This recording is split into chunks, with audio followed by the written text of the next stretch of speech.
तेरी प्रजा तेरे पवित्र नगर के लिए 70 सप्ताह ठहराए गए हैं कि उनके अंत तक अपराध समाप्त हो, पाप बंद हो, अधर्म का प्रायश्चित किया जाए, सनातन काल की धार्मिकता स्थापित हो, दर्शन और नबूवत मोहर बंद हो और परम पवित्र का अभिषेक किया जाए।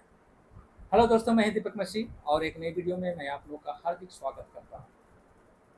यह वीडियो भी जजमेंट सीरीज का ही है और आज हम 12वें पार्ट में हैं।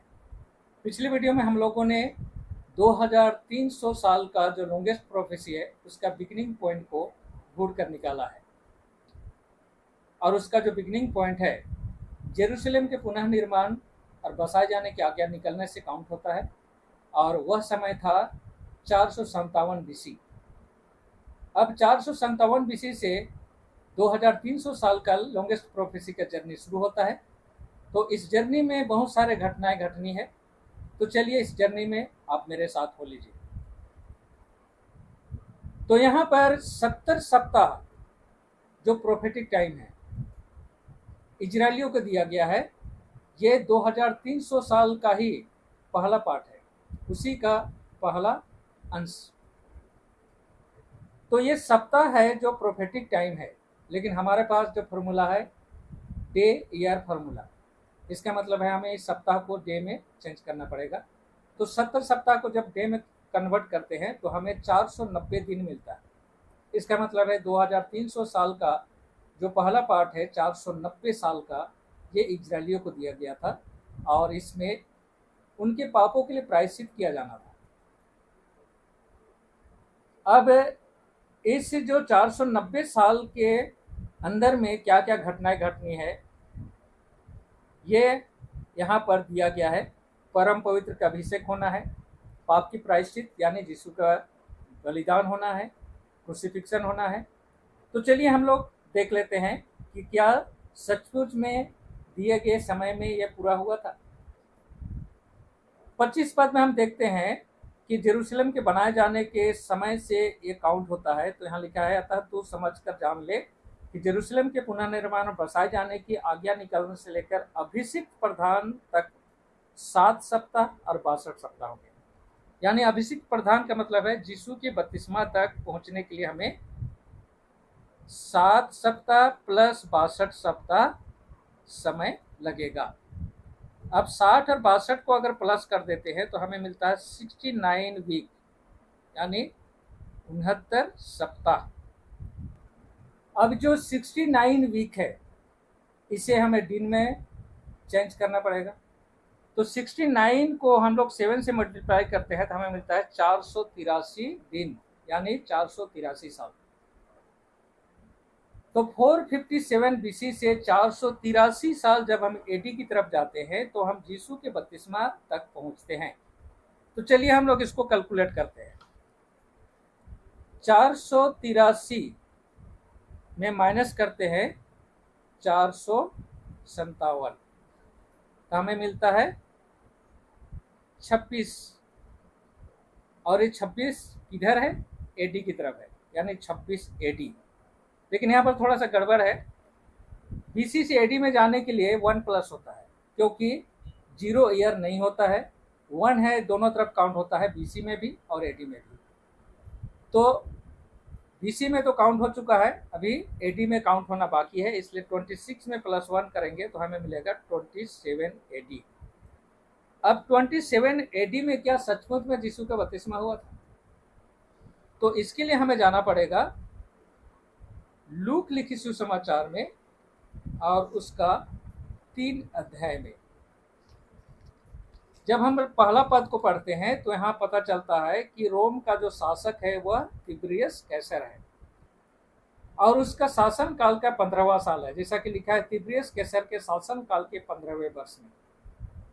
तो दोस्तों इतिहास बताती है कि जो तिब्रियस कैसर था वह 12 एडी में राजा बना था और अभी जब चैप्टर 3 को पढ़ रहे हैं तब उसका 15वां साल है। इसका मतलब है 12 में अगर हम 15 प्लस करते हैं तो हम कहाँ पहुँचते हैं? 27 एडी में। और जब हम इसी 3 चैप्टर का 21 और 22 पद को पढ़ते हैं तो वहाँ लिखा है, ऐसा हुआ कि जब सब लोगों ने बपतिस्मा लिया तो यीशु ने भी बपतिस्मा लिया और जब वह प्रार्थना कर रहा था तो आकाश खुल गया। तब पवित्र आत्मा कबूतर की देह के रूप में उस पर उतरा और यह आकाशवाणी हुई, तू मेरा प्रिय पुत्र है, मैं तुझसे अत्यंत प्रसन्न हूँ। तो दोस्तों, यहाँ पर यीशु का बपतिस्मा 27 एडी में होती है और पवित्र आत्मा के द्वारा उसे अभिषेक किया जाता है। तो जिस तरह से दानियल के पुस्तक में जो समय दिया गया है, ठीक उसी तरह से एग्जैक्ट समय में यीशु का बपतिस्मा होता है। इसी 490 साल की जो समय है उसमें से ऑलरेडी हम लोगों का 483 साल कंप्लीट हो चुका है यहाँ तक। और 483 साल का मतलब है 490 साल में से अगर 483 माइनस कर दे तो हमें मिलता है 7 ईयर्स, 7 साल बचा हुआ है अभी 70 वीक में, यानी 490 साल पूरा होने में अभी कितना बाकी है? 7 साल। चलिए दानियल की पुस्तक में वापस जाते हैं और आगे देखते हैं कि जिस तरह से यहाँ बताया गया है कि पाप का प्रायश्चित किया जाएगा। तो पाप का प्रायश्चित बलिदान से होता है। और यूहन्ना ने यीशु को बपतिस्मा के लिए आते हुए देखकर यूहन्ना 1 अध्याय का 29 पद में क्या बोला? वह देखो परमेश्वर के मेमना जो जगत का पाप उठा ले जाता है। तो इस मेमना को पाप के प्रायश्चित के लिए बलिदान होना है, यानी क्रूसिफाइड होना है। अब वो कब होता है? तो जब हम 26 पद को पढ़ते हैं, यह लिखा है, और 62 सप्ताह के बाद वह अभिषिक्त घात किया जाएगा और उसका कुछ न बचेगा। तो यहाँ पर ऑलरेडी क्लियर बताया गया है कि बपतिस्मा के बाद किसी समय में 62 सप्ताह कहाँ पहुंच जाता है हम लोग को? 27 एडी में। तो बपतिस्मा के बाद किसी समय में यीशु को घात किया जाएगा, यानी उसका क्रूसिफिक्शन होगा। अब कब होगा वो 27 पद में दिया गया है। हमारे पास कितना समय है? 1 सप्ताह यानी 7 दिन या 7 साल। 27 में लिखा है, 1 सप्ताह के लिए तो वह बहुतों से दृढ़ वाचा बांधेगा, परंतु सप्ताह के बीच में वह मेल बलि और अन्न बलि को बंद कर देगा। तो मेल बलि और अन्न बलि ये क्या था? बलिदान था। और यहाँ पर क्या बताया जा रहा है? जो 7 साल है या 1 सप्ताह है, इसके बीच में वह बलिदान को बंद कर देगा। अब चलिए घटना को देखते हैं। जब यीशु का क्रूसिफिक्शन हुआ था तो पासओवर का दिन था और पासओवर का मेमना दिन के 3 बजे बलिदान किया जाता था और महायाजक उसे यरूशलेम के मंदिर में बलिदान करता था।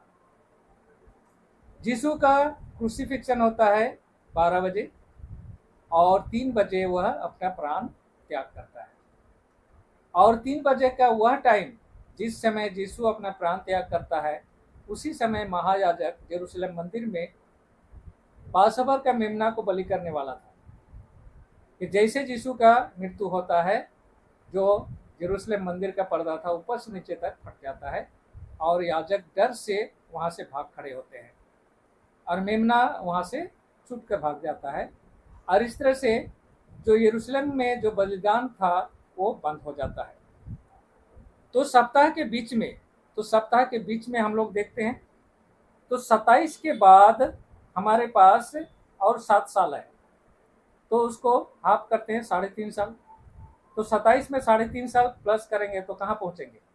30 प्लस हाफ यानी 31 एडी में। तो 31 एडी में एग्जैक्ट यीशु का क्रूसिफिक्शन होता है दोस्तों। और उसके बाद और 3.5 साल बचता है, यानी 30 प्लस हाफ में अगर हम लोग और 3.5 साल प्लस करते हैं तो हम 34 एडी में पहुंचते हैं। और 34 एडी था 490 साल का, यानी 70 सप्ताह का एंडिंग पॉइंट। 34 एडी में क्या होता है? ये जो 490 साल का जो ग्रेस पीरियड था इजरायलियों को दिया गया था प्रायश्चित के लिए कि वे मन परिवर्तन करें, लेकिन वे रिजेक्ट हो जाते हैं क्योंकि उन लोगों ने इस अनुग्रह का फायदा नहीं उठाया और पाप करते रहे। और प्लानिंग करके 34 एडी में स्टीफन को उन लोगों ने मर्डर करता है। और इस तरह से उनका जो ग्रेस पीरियड ख़त्म हो जाता है और एज ए चूजन नेशन वे रिजेक्ट कर दिए जाते हैं। तो इस तरह से हम लोग का जर्नी 457 AD से शुरू होता है, 2300 साल का लॉन्गेस्ट प्रोफेसी का। और इस जर्नी में हम कहाँ पहुँचते हैं? 34 AD में। तो दोस्तों, आज का जर्नी हम लोग यहीं पर स्टे करते हैं, यहीं पर पड़ाव करते हैं। इसके आगे की जर्नी हम लोग अगले वीडियो में जारी रखेंगे। तो मिलता हूँ इसी तरह का और एक वीडियो में। तब तक परमेश्वर का आशीषों का आनंद उठाइए। परमेश्वर आप लोगों के साथ हो। धन्यवाद।